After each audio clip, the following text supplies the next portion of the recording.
Dahil mukbang ito, so hindi na tayo magkukutsara, syempre, di ba? Baka naman. Pera lait. Yan na nga. Napakasarap siya. Saktong-sakto. So, tabi na natin to. Maghugas naman tayo ng kamay. So, ayan. Nagkutsara lang tayo kanina kasi medyo mainit pa yung kanin.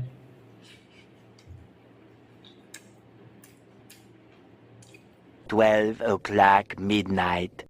So, ayun na nga. Mag-uumpisa po tayo sa ating pagpapakulo ng ating baka.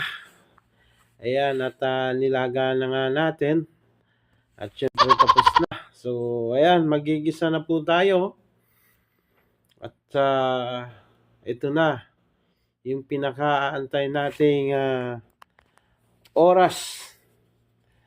So, ayan. Unahin natin yung mantika, kapatid. At sunod natin yung mga ricado, sibuyas, bawang, luya, pampawala ng lansa. At syempre, sili na pampagana. So, yan. At medyo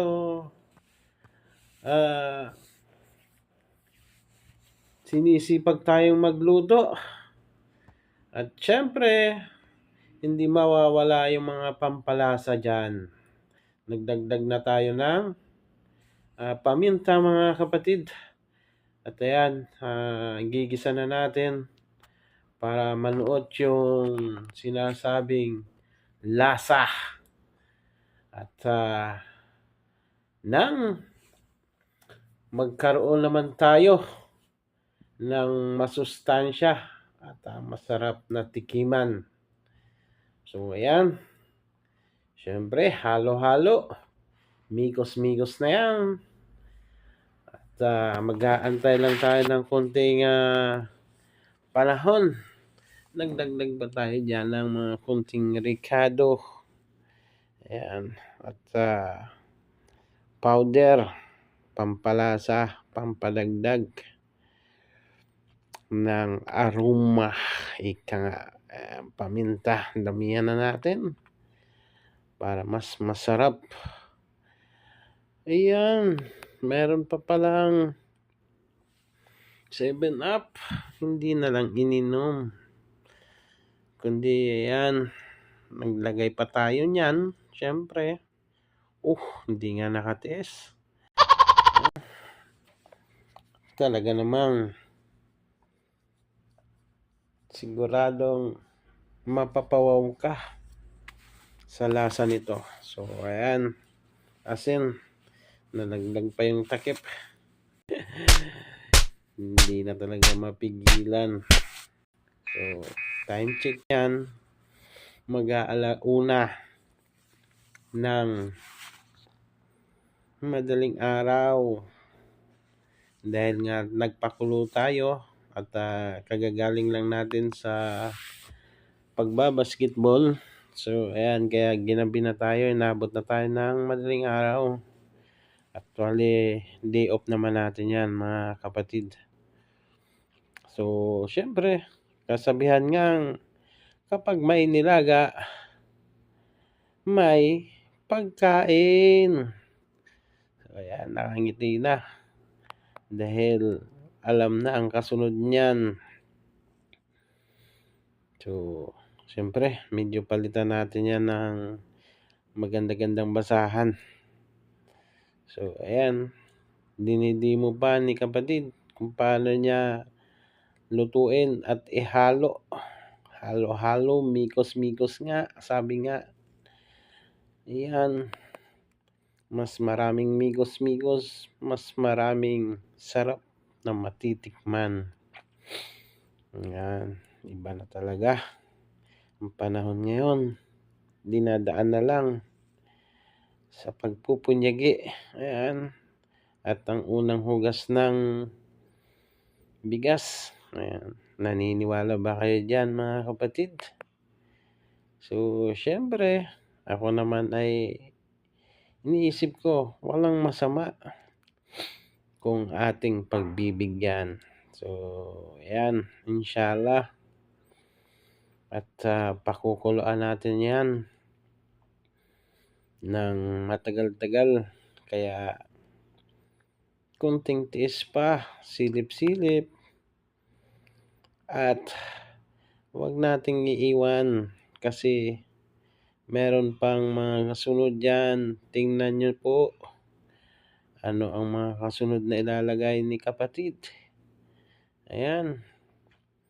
So, medyo naaamoy na niya. Natatawa na siya sa kanyang ginagawang kalukuhan. Pero, huwag ka. Baka masarap yan. So, yan na nga. Medyo may paturo-turo pa si kapatid. At atin ngang pinas-forward yan para mapabilis natin ang ating pagbibideo. At may babaon pa siyang dingdong. Nangaakit pa siya sa kanyang dingdong. Ayan, tinikman na niya ang alat. Sakto. Sabi niya, sakto lang. So, ayan, binalikan pa niya. At hindi pa nakatiis. Mukhang may binabalak pa itong kapatid natin. So, ayun, nagdagdag na siya ng kanyang pampalasa. Sikretong malupit. Kung tawagin ni kapatid yan. Para sa isang adobong napakasarap. Pwede mo na ring tawaging beef stick or beef pares. So, yun na nga. Inubos niya lahat. Para siguradong mapapatakam ka at mapapasarap sa unang kagat. Yun. Tinikman ulit. At syempre, sarili naman niya yan. Kaya hindi na siya nagmamasilan. So, may thumbs up pa tayo dyan. Nag-aantay na lang ng tamang panahon. 3 hours later. Pinaka-the best nito ay napakasarap.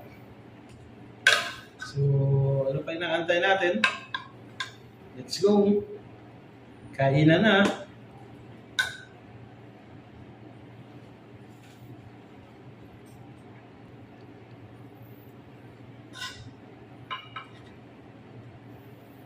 Let's go.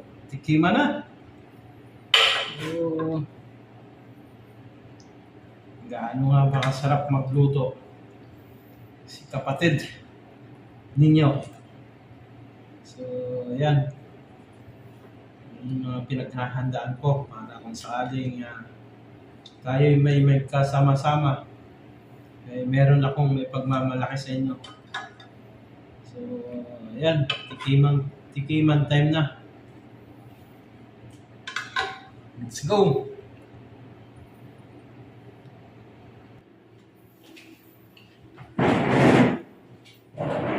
So, ayan na nga. Ito na lang, meron tayong ano dito. At pampagana.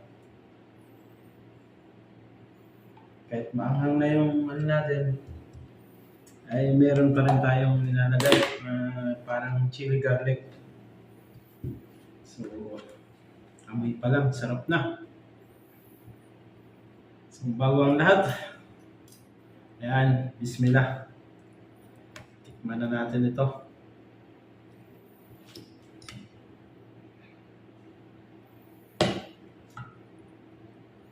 Para siyang adobo na beef stick.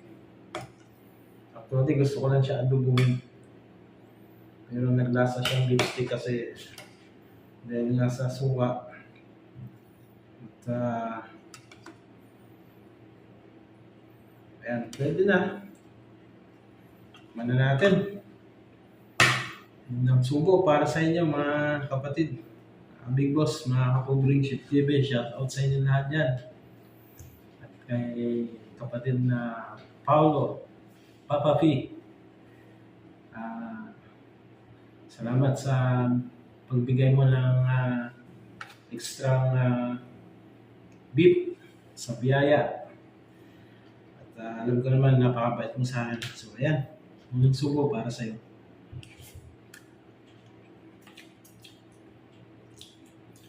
Panalo.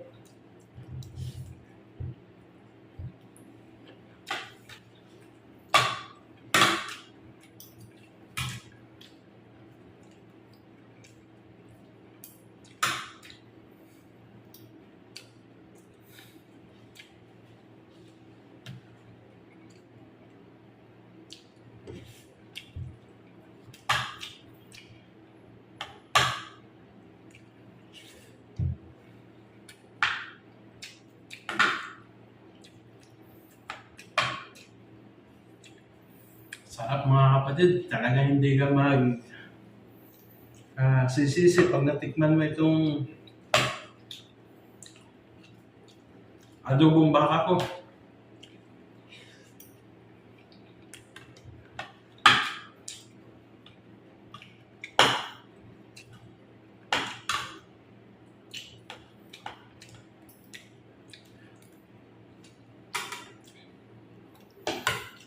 Dahil mukbang ito, so hindi na tayo magkukutsara, syempre, di ba? Baka naman. Pera lait. Yan na nga. Napakasarap siya. Saktong-sakto. So, tabi na natin to. Maghugas naman tayo ng kamay. So, ayan. Nagkutsara lang tayo kanina kasi medyo mainit pa yung kanin.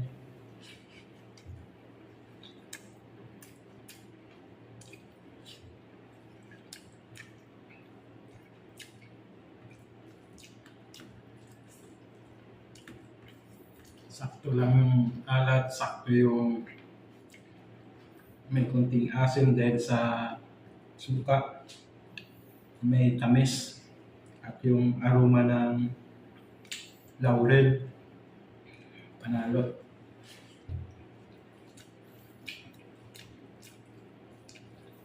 Siyempre, naglagay tayo ng maraming sibuyas, bawang. Meron pang powder. At yung magic.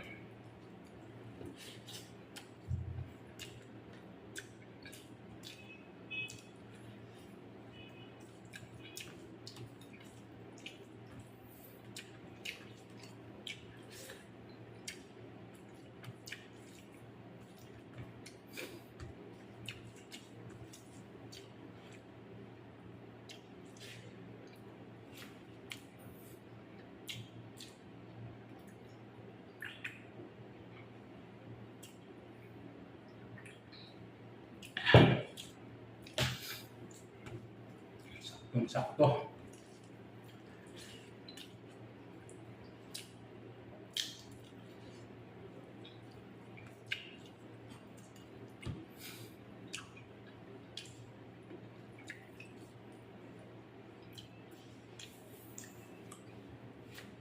Kanina nga pala, nakapagpapawis din kami ng basketball. So, ayan. Alhamdulillah at nadaanan tayo dito ng kapatid na Abdurrahman natin. So, panalo.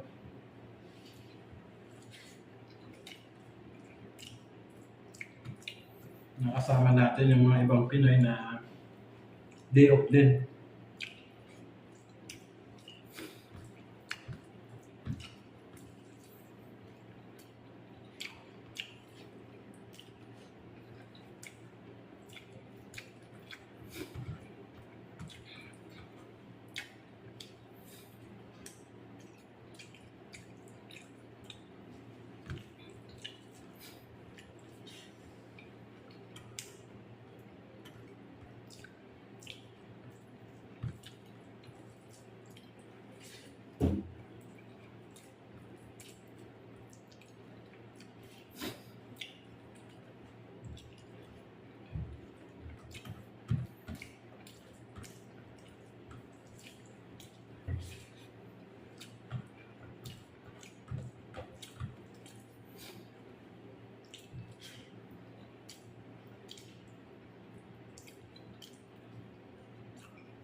Labas yung sipon natin sa sobrang sarap at anghang.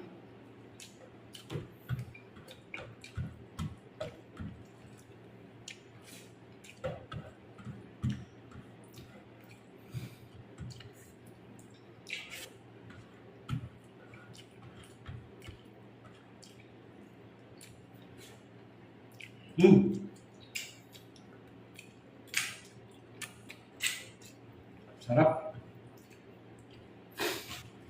Sabi nga, huwag tayo mag-iwan ng kahit kunting isang butil. Dahil mas marami ang nagugutom ngayon.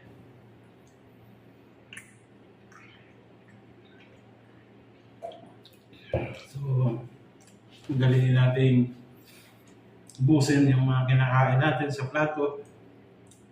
At syempre, napaka-bis pa rin natin na meron tayong nakakain sa ating kapagkainan. So, sana kayo din po. Gaya ko rin na may nailuluto at namumukbang na ibabahagi sa inyo. So, kasama ng aking pamilya, maraming salamat po.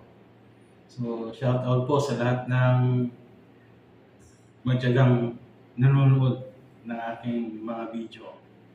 So, hanggang sa muli. See you in my next vlog. Thank you. Bye-bye.